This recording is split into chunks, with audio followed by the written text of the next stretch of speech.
살아계신 하나님, 하나님이 우리를 얼마나 사랑하시는지, 모든 사람의 구원을 얼마나 열망하시는지 우리는 다 헤아리지 못하지만 말씀을 통해 오늘도 내가 너를 사랑한다, 너의 모습 그대로를 사랑한다 말씀하시고 앞서 예비하신 은혜로 우리의 구원을 완성하시는 은혜에 감사드립니다. 오늘도 그 사랑을 깨닫게 하시려고 우리에게 말씀을 듣게 하시니 더욱 감사드립니다. 주님 주시는 말씀을 마음과 생각을 열어 듣게 하시고 내 영혼에게 들려주시는 말씀으로 받게 하옵소서. 전하는 자나 듣는 자에게나 동일한 은혜로 임하여 주옵소서. 예수님의 귀하신 이름으로 기도드립니다. 아멘. 하나님의 사랑이 경계와 차별과 조건이 없다는 것을 믿으십니까? 너무 당연해서 대답을 안 하셔도 그런가 보다 하시나요? 하나님의 사랑이 경계와 차별과 조건이 없다는 사실을 믿으십니까? 저의 질문은 너무 당연한 것이지만 한편으로는 매우 도전적일 수 있습니다. 오늘 함께 읽은 라합의 이야기는 절대적으로 그렇다라고 말합니다. 여리고성이 무너질 때 여리고성 안에 있던 자들 중 구원을 얻은 유일한 인물은 라합이었습니다. 라합은 여성이었고 이방인이었고 기녀였습니다. 다시 말하면 그녀는 남자도 아니었고 유대인도 아니었고 이스라엘 백성도 아니었고 좋은 직업을 가졌거나 사회적으로 높은 지위를 가지고 있지도 않았습니다. 그녀가 가진 어떤 조건도 그래 이만하면 괜찮아, 이 정도면 구원을 줄 수 있을 것 같아 라고 여기기에 충분하지 않았습니다. 하나님은 우리의 자격이나 우리의 신분, 우리의 성별, 우리의 지위를 보고 우리를 구원할까 말까 결정하시지 않습니다. 하나님은 제가 한국인이라서 또는 여자라서 또는 박씨여서, 저희 교회엔 다 박씨만 올 수 있나 봐요. 저희가 이름이 너무 비슷해서 헷갈리시는데 저에게 일주일에 3번 정도는 전화가 잘못 옵니다. 또는 제가 엄마라서, 아니면 제가 목사라서 하나님이 저를 구원하신 것이 아닙니다. 그저 저를 하나님께서 태초부터 지으셨고 사랑하셨고 구원하시기 원하시는 하나님의 놀랍고 특별한 은혜가 아직 예수님을 듣고 아직 예수님을 알지 못하는 사람들보다 조금 먼저 찾아왔을 뿐입니다. 여리고성이 무너질 때 여리고성은 전멸했습니다. 그 누구도 살아남지 못했습니다. 다만 오직 한 사람, 그리고 그녀의 가정만이 그의 믿음의 고백으로 살 수 있었습니다. 사실 저는 지난 휴가 때 랑카스터에서 여호수아 연극을 보고 왔습니다. 그 연극을 보고 몇 주 내내 라합이라는 여성이 제 마음에 떠나지 않았습니다. 그러던 중 라합이 하나님께 드린 믿음의 고백이 제 마음에 턱하고 다가왔습니다. 라합이 구원을 받은 이유는 무엇입니까? 라합이 정탐꾼을 숨겨주었기 때문에 구원받았습니까? 라합이 창밖으로 붉은 줄을 내렸기 때문에 구원받았습니까? 혹은 그녀가 살고자 하는 갈망이 너무 커서, 또는 그가 너무 전략적이어서 하나님께서 그를 살려주셨습니까? 라합이 구원을 얻은 것은 두려움 속에서도 믿음을 고백했기 때문입니다. 모세의 죽음 이후 새로운 지도자가 된 여호수아 앞에 처음 마주한 벽은 여리고성이었습니다. 그러나 여호수아는 두려워하지 않았습니다.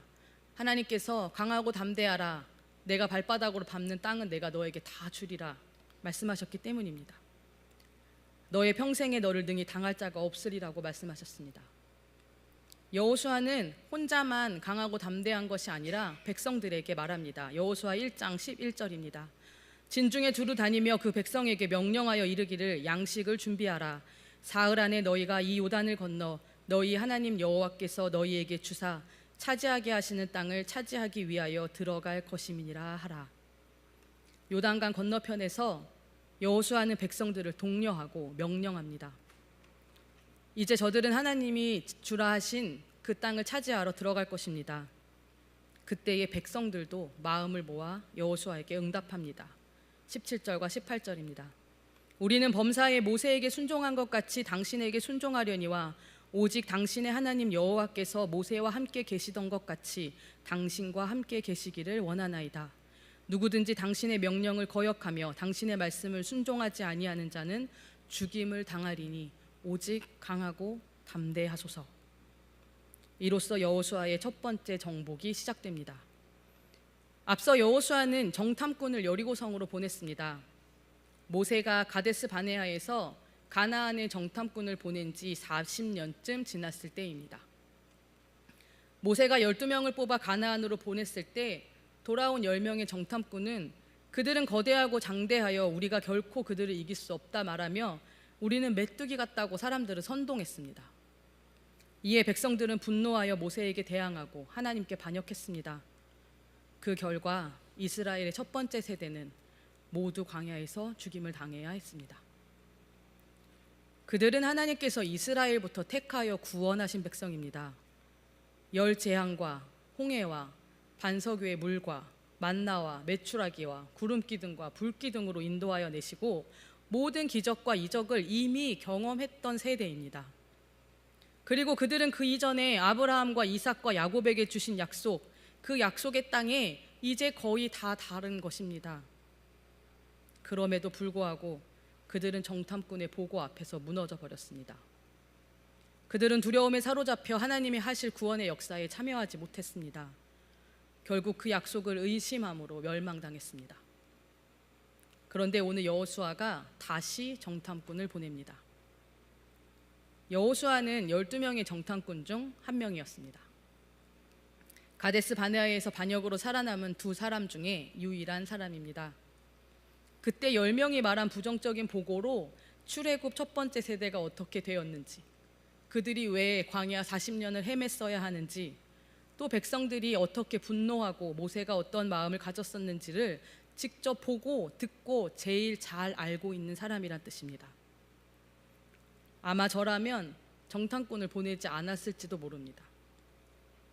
정탐꾼들이 또 여리고성에 갔다가 저들은 너무 무섭고 성벽은 너무 튼튼하고 도저히 우리는 메뚜기 같아서 저들을 무너뜨릴 수 없다라고 보고하면 백성들이 또다시 반역을 일으킬까 봐 두려울 것 같습니다.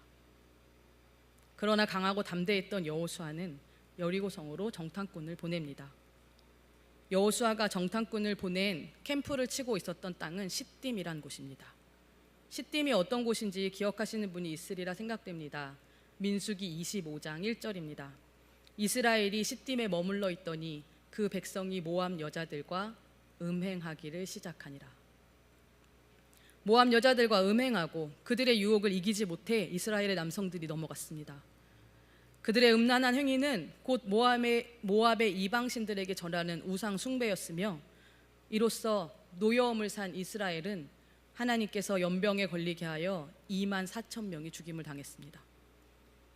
모압의 여인들에게 유혹당하여 하나님께 죄를 짓고 하나님께 벌을 받은 그 자리에 오늘 한 여성 기녀 라합의 이야기가 시작됩니다.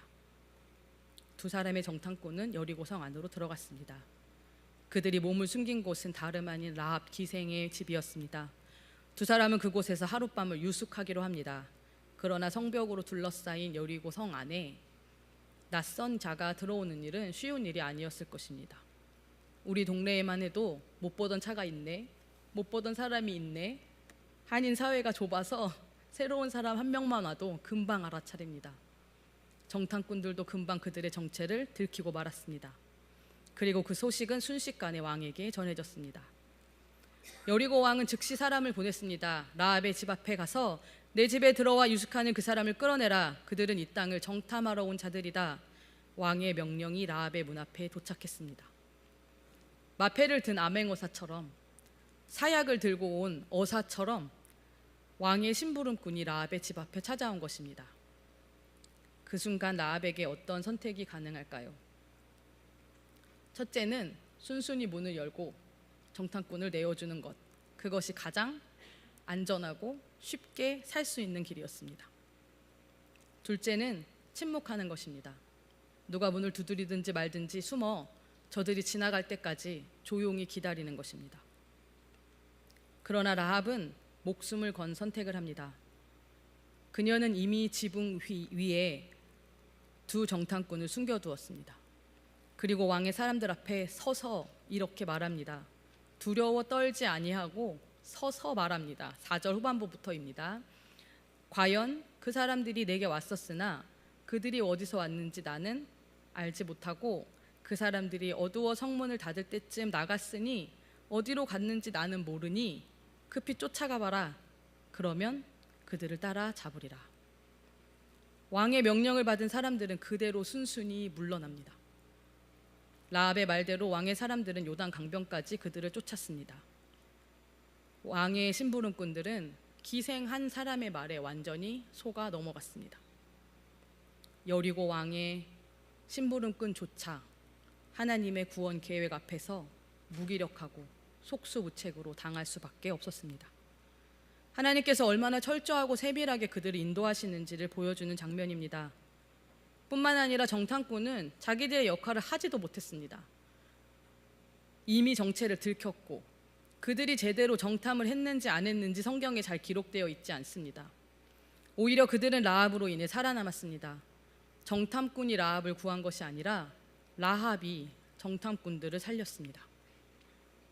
사람을 구원하는 일은 이스라엘 사람이 아닌 이방 여인을 사용하셨습니다. 하나님께서 구원 사역의 경계를 허물고 자격이나 신분, 민족, 성별에 좌우되지 아니하고 믿음으로 응답하는 자에게 그 구원의 은혜가 있음을 보여줍니다. 왕의 심부름꾼도 이스라엘의 정탐꾼도 아니었습니다. 라합의 두려움을 이긴 믿음으로 이스라엘은 여리고를 정복할 수 있었고 라합도 구원에 이르게 된 것입니다. 우리가 주의 일을 하려고 두려워 떨고 있을 때 하나님은 이미 다른 누군가의 마음을 준비시키시고 계십니다. 때론 우리가 실패하고 들키고 아무것도 하지 못하고 있을 때에도 하나님은 우리가 알지 못하는 방법으로 이미 길을 만들고 계십니다. 정탐꾼은 자기의 임무에 실패한 것처럼 보입니다. 그러나 하나님은 그조차 사용하셨습니다. 하나님께서 정탐꾼을 라합의 집으로 인도하셨습니다. 왕은 명령을 내렸지만 하나님은 그 명령을 무력하게 만드셨습니다.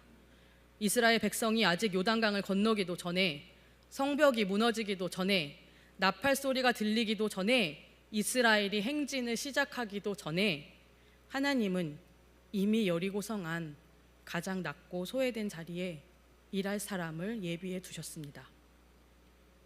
우리는 종종 하나님이 우리의 계획과 우리의 준비와 우리의 능력을 통해 일하신다고 생각합니다. 오늘 찬양팀이 연습 엄청 많이 했는데 아시는 분 아시겠지만 엄청 틀렸잖아요. 라합의 이야기는 전혀 다르게 말합니다. 하나님은 우리보다 앞서 일하시고 먼저 일하시고 우리가 전혀 생각지 못한 방법과 사람을 통해 일하고 계십니다. 우리의 역할은 그 일하심을 만들어내는 것이 아니라 이미 일하고 계신 하나님을 발견하고 그 부르심에 응답하는 것뿐입니다.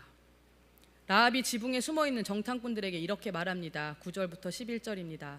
말하되 여호와께서 이 땅을 너희에게 주신 줄 내가 아노라. 우리가 너희를 심히 두려워하고 이 땅 주민이 다 너희 앞에 간담이 농나니 이는 너희가 애굽에서 나아올 때에 여호와께서 너희 앞에서 홍해물을 마르게 하신 일과 너희가 요단 저쪽에 있는 아모리 사람의 두 왕 시온과 옥에게 행한 일 곧 그들을 전멸시킨 일을 우리가 들었음이니라.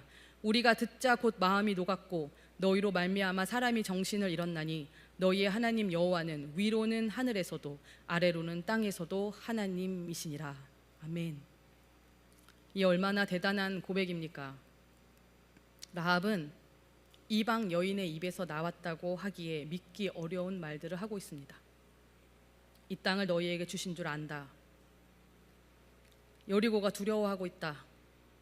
하나님이 40여 년 전 애굽에서 이스라엘을 구하시고 홍해를 건너게 하심도 내가 알고 있다. 이스라엘의 군대가 아모리를 전멸시킨 것도 안다. 여리고의 군대의 마음이 녹았고 정신을 잃어서 그들은 전의를 상실하고 더 이상 싸울 의지가 없다. 내가 믿었던 거짓 신이 아니라 당신들이 믿는 이스라엘의 하나님이 하늘과 땅의 유일하고 참된 한 분이신 하나님이시다. 이 라합의 고백이 먼저 예수님을 알고 혹은 이스라엘 사람이 아닌 하나님을 한 번도 예배해 본 적이 없고 이스라엘의 신이 누구인지도 경험해 본 적 없는 여리고 성 안에서도 가장 천하고 비천하게 여김을 받던 여성이자 창녀의 입에서 나온 말이라는 것을 생각할 때 참으로 놀라운 고백이 아닐 수 없습니다.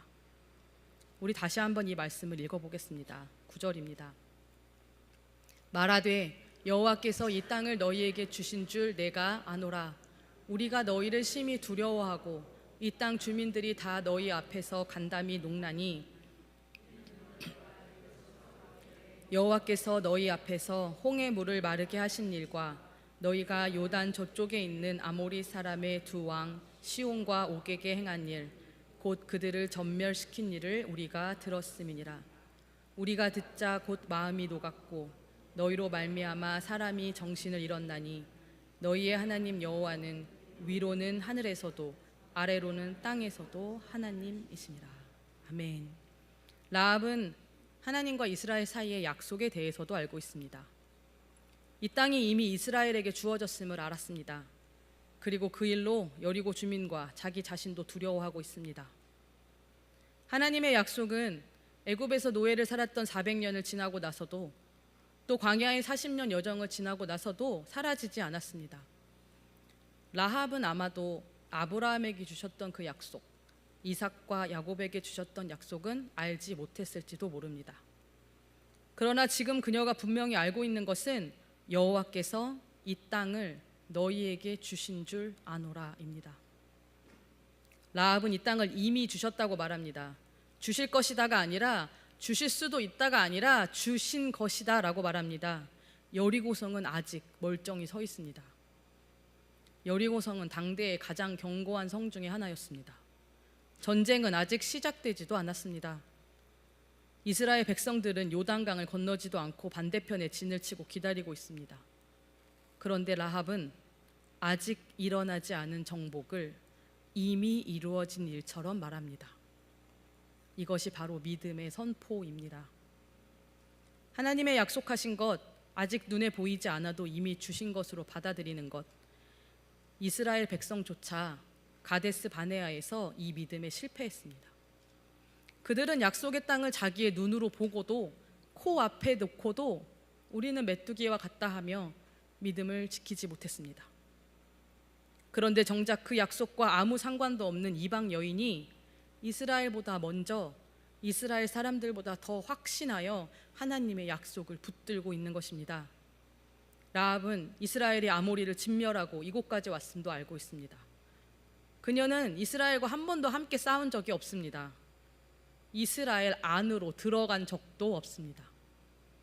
오히려 이방인, 부정한 여인이라 하여 그들 안으로 절대 들어갈 수 없는 사람이었습니다. 제가 가장 놀라웠던 것은 라합이 홍해를 마르게 하신 일을 알고 있다는 것입니다. 이 일은 이미 오래전에 40년 전에 저 멀리 애굽 근처에서 일어난 일입니다. 여리고에서 일어난 일도 아니고 라합은 태어나지도 않았을지도 모릅니다. 거리로도 수백 킬로미터 이상 떨어진 곳이고 요즘처럼 인터넷이 발달하지도 않았는데 라합은 시간과 공간을 넘어 하나님의 하신 일을 듣고 있었습니다. 그리고 그녀는 그 일을 믿었습니다. 남의 나라, 남의 민족, 남의 일로 흘려들여 버리지 않고 그 일을 하나님이 하신 일로 믿고 살아계신 하나님을 고백합니다. 11절 후반부를 함께 다시 읽겠습니다. 너희 하나님 여호와는 위로도 하늘에서도 아래로는 땅에서도 하나님이시라. 아멘. 라합은 정탐꾼을 보고 그들의 담대함이나 강건함 또는 그들이 잘생겨서 숨겨주지 않았습니다. 그들이 흔들림 없이 이 땅은 우리 땅이니 우리에게 주실 거니까 무서워하지 마세요라고 말한 적이 없습니다. 라합은 정탐꾼들을 보고 이 사람들이 좋은 사람들이니까 따르는 것이 좋겠다라고 결정하지 않았습니다. 오히려 두 사람은 숨어야 했고 발각되었고 라합의 도움 없이는 살아남을 수 없는 처지였습니다. 라합은 사람의 강함을 보고 움직이지 않았습니다. 그는 그저 소리로 들은 소문으로 알게 된 하나님의 강함을 믿었습니다. 라합에게는 두려움을 이긴 믿음이 있었습니다. 라합은 믿음으로 하나님을 선택했습니다. 정탐꾼을 숨겨준 그 담대한 행동 때문에 그녀가 구원받았다고 생각하기 쉽습니다. 라합이 목숨을 걸고 보여준 그 용기 때문에 하나님이 그녀를 귀히 여겼다고 생각하기 쉽습니다. 그러나 하나님은 라합의 용기를 보신 것이 아닙니다. 하나님은 라합의 선행을 보신 것이 아닙니다. 하나님이 라합에게서 찾으신 것은 그녀의 믿음이었습니다. 용기와 선행은 그녀가 믿었기 때문입니다. 용기와 선행으로 믿음이 생긴 것이 아니라 믿었기에 용감할 수 있었고 선을 행할 수 있었습니다. 히브리 기자는 이렇게 기록합니다. 믿음으로 기생 라합은 정탐꾼을 평안히 영접하였으므로 순종하지 아니한 자와 함께 멸망하지 아니하였도다. 행위가 먼저가 아니었습니다. 믿음이 먼저였습니다. 두려움을 넘어선 그녀의 믿음으로 그녀는 하나님의 구원을 누리게 되었습니다. 나아가 라합은 나의 부모와 나의 남녀 형제와 그들에게 속한 모든 사람을 살려주어 우리 목숨을 죽음에서 건져내라고 말합니다. 붉은 줄을 창문에 내리면 너희를 구하러 오겠다는 정탐꾼의 약속을 받고 라합과 정탐꾼이 헤어졌습니다. 그리고 정탐꾼들은 여호수아에게 돌아갑니다. 24절은 정탐꾼이 여호수아에게 돌아와서 한 보고입니다. 또 여호수아에게 이르되 진실로 여호와께서 그 온 땅을 우리 손에 주셨으므로 그 땅의 모든 주민이 우리 앞에서 간담이 녹더이다 하더라. 정탐꾼들은 라합이 한 말을 그대로 전하고 있습니다. 여호와께서 온 땅을 우리에게 주셨습니다. 그리고 그들이 간담이 녹아내리고 있습니다. 정탐꾼이 여리고에 들어가 확인한 것은 여리고의 군대가 얼마나 큰지, 그 땅이 얼마나 부유한지, 혹은 성벽의 두께가 얼마나 두꺼워서 무엇으로 깨트려야 할지 하는 군대적인 정보, 부유한 사실의 정보들이 아니었습니다. 그들이 가지고 돌아온 것은 한 이방 여인의 믿음의 고백이었습니다. 정탐꾼들은 자신들의 들은 말을 그대로 옮겼을 뿐입니다. 그러나 그들의 보고 속에 이미 놀라운 구원의 기쁜 소식이 담겨 있습니다. 하나님께서 그 이방 여인을 구원하실 것이기 때문입니다. 정탐꾼도 여호수아도 그것이 얼마나 놀라운 선언인지 미처 깨닫지 못했을 수도 있습니다. 그러나 하나님은 그 작은 하나를 보고 그분의 뜻을 증언하고 계셨습니다. 이미 이 땅을 너희에게 주었고 그들은 싸운 의지가 없으니 이제 나아가 그 땅을 정복하라는 것입니다. 경계를 허물어내신 하나님의 은혜가 바로 그곳에 있습니다. 이스라엘과 가나안 사이에 그어진 경계, 정결한 자와 부정한 자 사이에 그어진 경계, 남자와 여자라는 차별의 경계, 그 모든 경계들을 뛰어넘는 은혜가 이미 정탐꾼의 보고 안에 담겨 있었습니다. 그리고 이스라엘은 하나님의 말씀대로 여리고성을 정복합니다. 칼도 아니고 창도 아니요, 성을 한 바퀴씩 돌고 마지막 날에 7바퀴를 돌고 나팔을 불라는 도저히 이해할 수 없는 방법으로 여호수아의 순종대로 여리고성이 무너졌습니다. 그때 라합은 어떻게 되었을까요? 6장 17절입니다. 이 성과 그 가운데 있는 모든 것은 여호와께 온전히 바치되 기생 라합과 그 집에 동거하는 자는 모두 살려주라. 이는 우리가 보낸 사자들을 그가 숨겨주었음이니라. 22절과 23절도 증거합니다. 여호수아가 그 땅을 정탐한 두 사람에게 이르되 그 기생의 집에 들어가서 너희가 그 여인에게 맹세한 대로 그와 그에게 속한 모든 것을 이끌어내라 하매 정탐한 젊은이들이 들어가서 라합과 그의 부모와 그의 형제와 그에게 속한 모든 것을 이끌어내고 또 그의 친족도 다 이끌어내어 그들을 이스라엘의 진영 밖에 두고, 이스라엘의 진영 밖에 두었다는 것은 그들이 라합의 가족을 공격하지 않겠다는 뜻입니다. 믿음의 고백이 한 가정을 구원에 이르게 하였습니다. 하나님은 라합이 어떤 사람인지 보지 않으셨습니다. 그녀가 이방인이었다는 것도, 그녀가 여성이었다는 것도, 그의 직업이 기생이었다는 것도 하나님께는 심판의 근거가 되지 못했고 그 어떤 것도 하나님께는 구원의 걸림돌이 되지 못했습니다. 하나님께서 보신 것은 라합의 믿음이었습니다. 라합이 창문에 매달았던 붉은 줄을 아실 것입니다. 이스라엘이 애굽에서 도망치듯 나오던 그날 밤 죽음의 사자가 온 애굽을 덮쳤을 때 문설주에 발린 어린 양의 피가 구원의 표식이 되었던 것처럼 라합은 창문에 줄을 매달았습니다. 어린 양의 피가 발려진 문 안에 있는 자들은 살았고 그의 피 밖에 있는 자들은 죽었습니다. 창문에 달린 붉은 줄 안에 있던 자는 살았고 그 밖에 있던 자들은 심판을 당했습니다. 그리스도의 보혈의 능력이 인간의 능력으로는 이해할 수도 없고 따라할 수도 없는 이유가 바로 여기에 있습니다. 그의 피 아래 있는 자는 살고 그 밖에 있는 자는 심판을 피할 수 없다는 것입니다. 인간이 그어놓은 경계가 아니라 보혈의 능력을 믿는 믿음 아래에 있는 자들이 사는 것입니다. 그 피해 아래 있을 자격은 혈통도 신분도 민족도 도덕적인 완전함도 선행의 정도도 아닙니다. 오직 그 피를 믿고 그 아래 거하는 믿음뿐입니다. 이후 라합은 더욱 놀라운 역사를 써나갑니다. 마태복음 1장 5절과 6절입니다.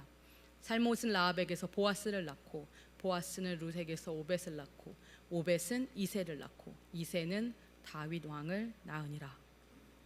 그리고 그 계보의 끝에 예수 그리스도가 태어나셨습니다. 경계 밖에 있던 이방 여인이 어쩌면 자기 힘으로 그 경계를 넘으려 했다면 죽을 수밖에 없었던 부정한 여인이 메시아의 족보 안에 이름을 올렸습니다. 이것은 우연히 일어난 일이 아닙니다. 하나님은 처음부터 이스라엘이라는 혈통만으로 구원의 역사를 이뤄가실 계획이 없으셨습니다.